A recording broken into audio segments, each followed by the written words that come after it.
Azure Batch. Pues otra solución de alto rendimiento es Azure Batch. Este está más pensado para gente de desarrollo, que ellos tienen una aplicación que ya está adaptada a ejecutarse en lotes y necesito un sistema de servidores donde se pueda ejecutar, pero sin tener que entrar en mucho detalle en cuanto a la implementación de la infraestructura. Para eso se utiliza el Azure Batch. ¿En qué caso está expresamente indicado o dónde debería utilizarlo? Pues normalmente cuando se van a ejecutar tareas en las que hay mucho procesamiento, mucha transformación de datos, donde hay simulaciones.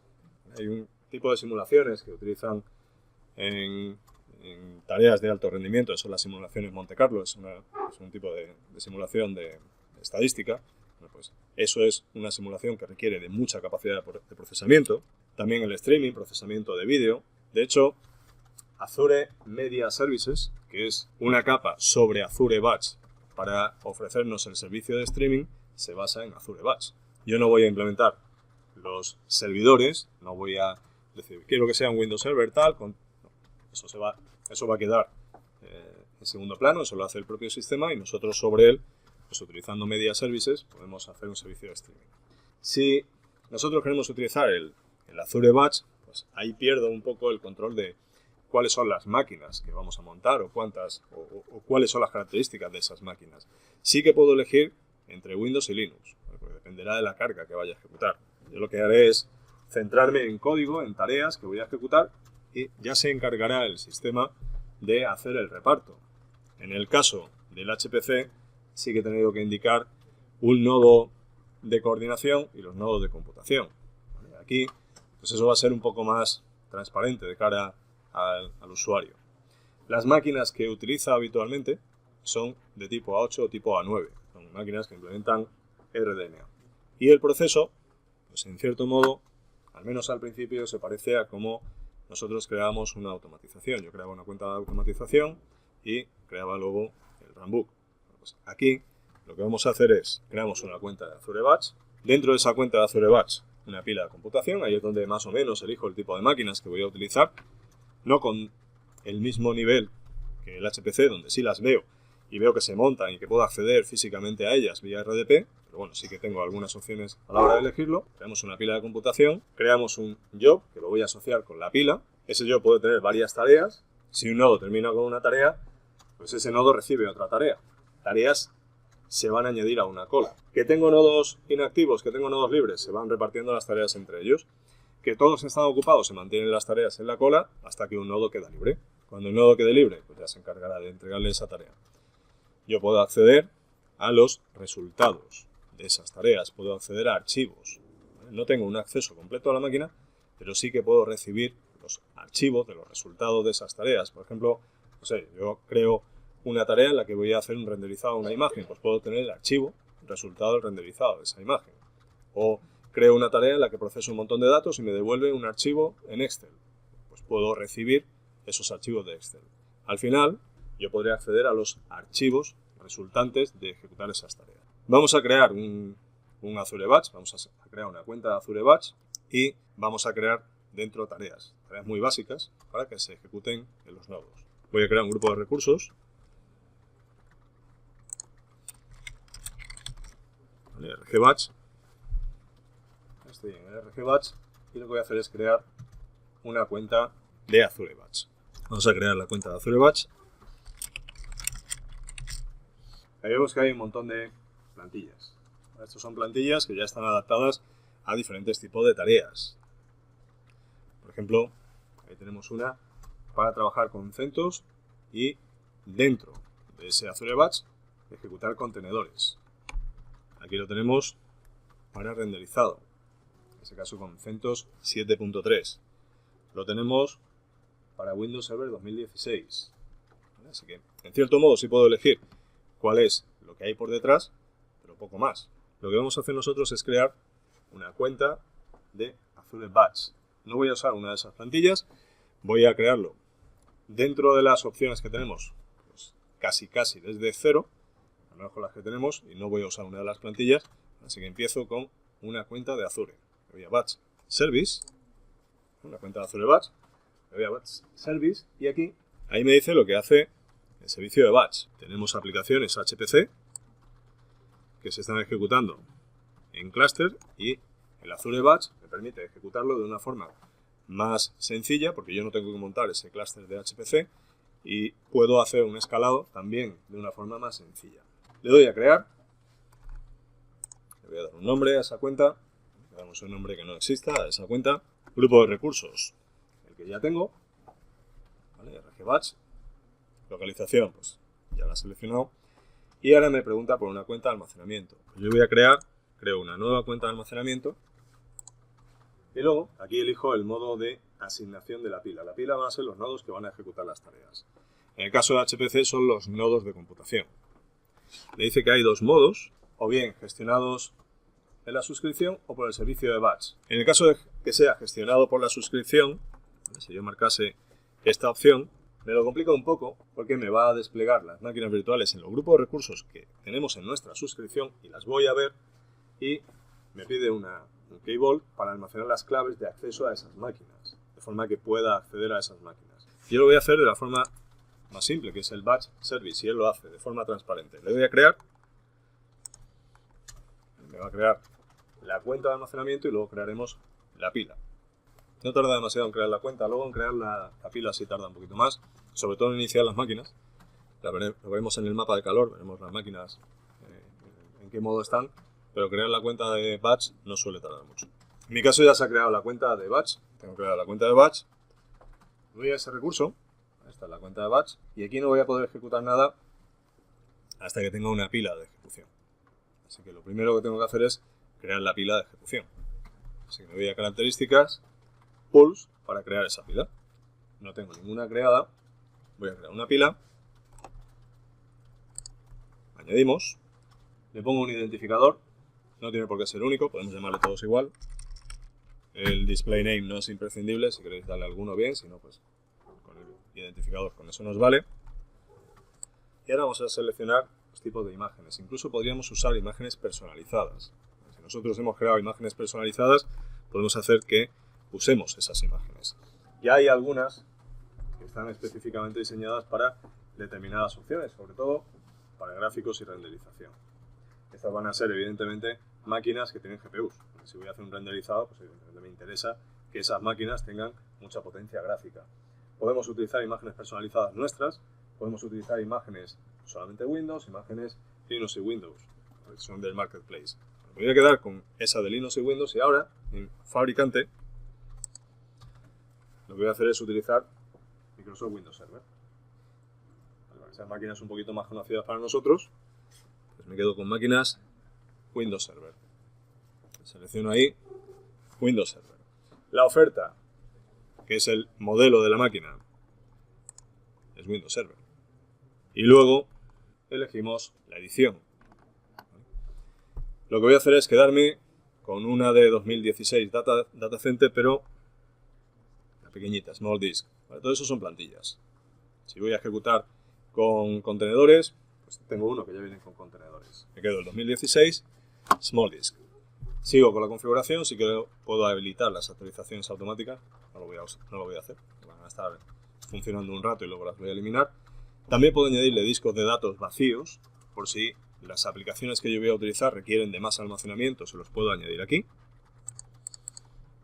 Esos son discos de datos vacíos, solamente tendría que seleccionar ahí el número y el tamaño que quiero para esos discos. Vemos que a la hora de elegir la caché, vamos a elegir si queremos que sea solo lectura, lectura y escritura. No voy a poner ningún disco de datos. Como decía, esto está muy pensado para algunas aplicaciones y sobre todo en el caso de renderizar imágenes. Por eso, si quiero, ya puedo añadirles a esas máquinas que voy a montar aplicaciones para renderizado. Me dicen ahí el precio de la licencia, no voy a seleccionar ninguna. Y luego seleccionamos el nivel de precios del nodo. Voy a usar una que no sea demasiado barata porque si no tardaría mucho y a veces no nos da tiempo a ver el despliegue, pero tampoco que sea una barbaridad. Me voy a quedar, por ejemplo, con un estándar A2 y puedo desde aquí habilitar políticas de autoescalado. Ahí es donde le digo el número de nodos que tenemos o si queremos habilitar una política de autoescalado con una determinada fórmula. Las fórmulas pues tienen este formato y este, por ejemplo, lo que haría es de los nodos que se van a crear, no habrá ninguno dedicado a una tarea concreta, sino que todos se pueden utilizar para cualquiera de las tareas. Porque con esas fórmulas lo que puedo hacer es que de todos los nodos que tengo, pues algunas tareas concretas que yo sé que requieren de más capacidad, pues puedo hacer que se ejecuten un nodo o reservar un nodo solamente para esa tarea. Esa tarea llega de vez en cuando, no es una tarea que se ejecuta de forma regular, sino que en algún momento, pues, no sé, una defragmentación o una renderización urgente llega a esa tarea y quiero tener un nodo reservado para eso. Podría hacerlo. Lo voy a dejar en fijo y vamos a ponerle, tampoco para que no nos salga muy caro, un par de nodos. ¿Vale? Y luego en nodos de baja prioridad son nodos que están en segundo plano, por si están muy cargados esos nodos, levantar alguno más. Y ahí tenemos el timeout de redimensionamiento, 15 minutos me vale. Podemos iniciar desde ya una tarea, pero la tarea la voy a añadir después, así que no le voy a poner todavía ninguna. Y ahí podemos especificar el número máximo de tareas por nodo, cuentas de usuario si la requiere. A lo mejor una tarea necesita una cuenta de usuario para acceder a algún recurso, se lo puedo dar desde aquí. Políticas de asignación de tareas, o bien, como viene ahí, por lotes, por paquetes, o repartida. Eso ya es más, según dependiendo de cómo haya hecho el diseño, el desarrollador. Él me dirá cuál se adapta mejor. Puedo habilitar la comunicación entre nodos.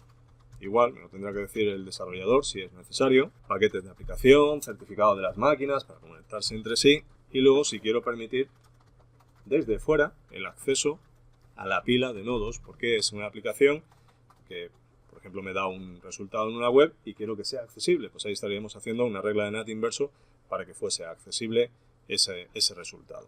¿Vale? Desde aquí crearíamos esa regla de NAT inverso, que es un puerto de la pila lo asocio a un puerto interno para que se le entregue al usuario pues, un determinado resultado. No voy a seleccionar ahí nada y en su red no tengo creada ninguna subred, podríamos haber creado subredes previas. Lo último es siempre lo de si tengo una licencia pues me ahorro dinero. Como no tengo una licencia le voy a dar a OK y que empiece a crear esa pila. Ya tengo creada esa pila. Tengo creada la pila, pero todavía las máquinas no se han provisionado. Por eso vemos que aquí me pone asignación de estado, resizing. Eso es porque las máquinas todavía no se han provisionado. Aquí se vería el mapa de calor, que es donde ahí en la captura tenían puesto HPC, y me aparecerá un cuadradito por cada una de las máquinas, y aquí tengo la leyenda de en qué estado se encuentra cada máquina. Una cosa curiosa, ¿vale? Para que veamos la diferencia entre el HPC y el batch. Yo sé que ahí está creando máquinas. Está creando unas máquinas, pero ahí arriba no me dice que esté creando máquinas. Me dice que la pila ya se ha creado. En cambio, el HPC sí. El HPC sigue en progreso. ¿Por qué? Porque las máquinas del HPC están obligatoriamente en mis grupos de recursos y yo tengo acceso a ellas y las gestiono.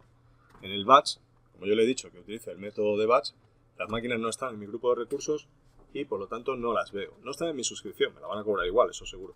Pero no están en mi suscripción, así que aquí no veo que se están creando esas máquinas. En cambio, cuando ya me aparecen allí las dos, ¿vale? Tengo dos cuadraditos porque son dos máquinas las que he puesto, dos nodos, pues esas dos máquinas que ahora están haciendo el proceso de inicio, esas dos máquinas aquí no las voy a ver. Están iniciando dos máquinas. Bueno, vamos a ir creando el trabajo y la tarea mientras esto arranca.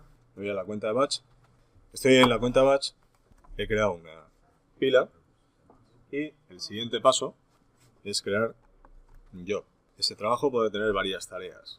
Pondremos un par de ellas porque tengo dos nodos, pero necesito obligatoriamente crear el job. Porque el job es el que asigna las tareas a una pila. Luego el reparto lo hace Azure Batch Service, pero tengo que decir en qué nodos, en qué pila de nodos quiero que sea. Entonces vamos a Jobs, vamos a añadir, especificamos ahí cuál es el nombre del identificador de ese trabajo y cuál es la pila donde quiero que se ejecute.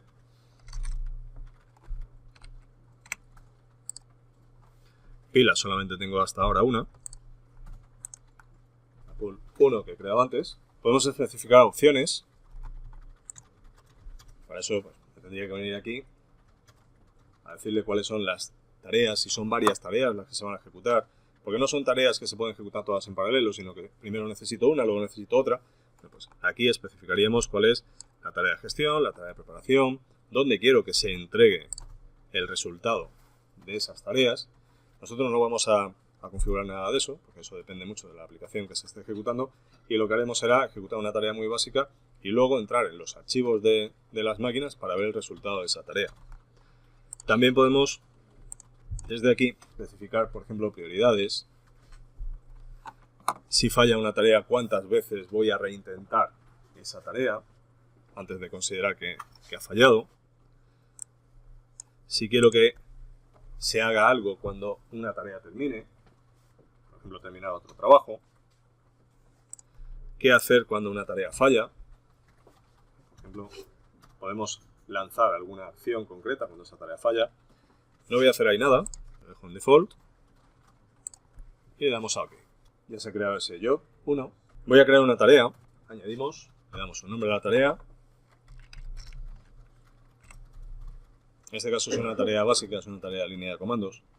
Pues una de las cosas que podemos hacer es, dentro de esas máquinas, como son máquinas de Windows, puedo ejecutar dentro de esa máquina un determinado comando. Para ejecutar una tarea, un comando de CMD dentro de una de las máquinas, como son de Windows, lo que hacemos es usamos CMD /C.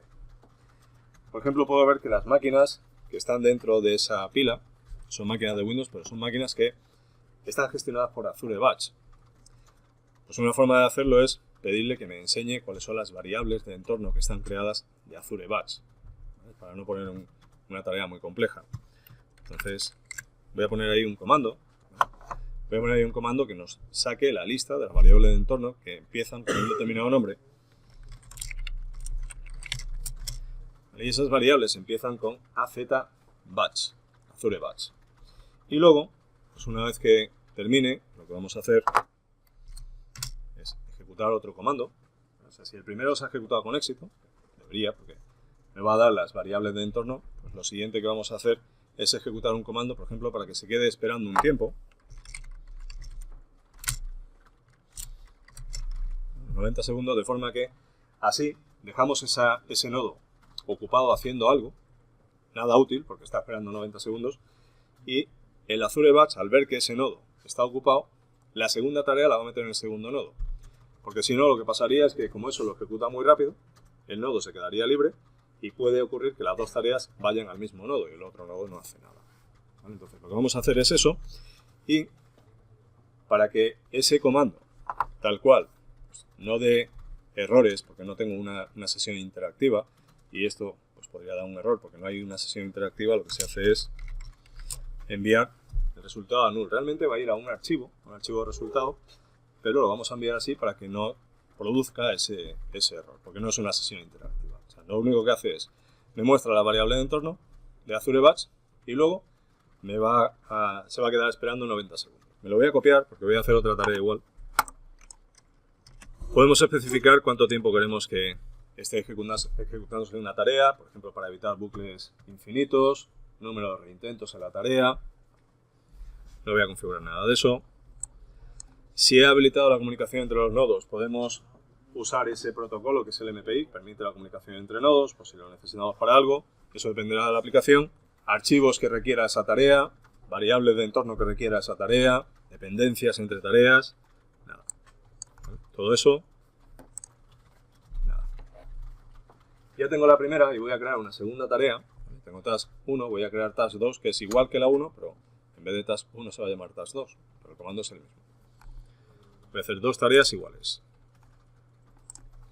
Así que ahí pongo task 2, el mismo comando, y ok, ya tengo las dos iguales. Voy otra vez a la cuenta de batch, ya empiezo a verse aquí en la monitorización algo de movimiento. Probablemente esté todavía provisionando las máquinas, pero ya sí que vemos algo de movimiento. Son dos máquinas con 2 cores cada una, pues de los 0 cores que tenías ha pasado a 4. Y en la pila me dice que ya hay una máquina en ejecución y la otra todavía se está iniciando. Habrá que esperar a que la otra también arranque. Me dice que esa está inactiva.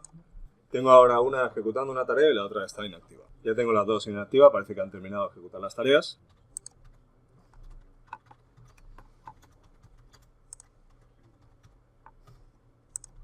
Me dice que la tarea 1 ya se ha completado, la tarea 2 ya se ha completado. Entro, por ejemplo, en la tarea 1 y quiero ver el resultado de la tarea 1, que se habrá ejecutado en uno de esos nodos, y estando en la tarea 1, si ya se ha ejecutado esa tarea, veréis que se activa esta sección que dice archivos en el nodo, files on node.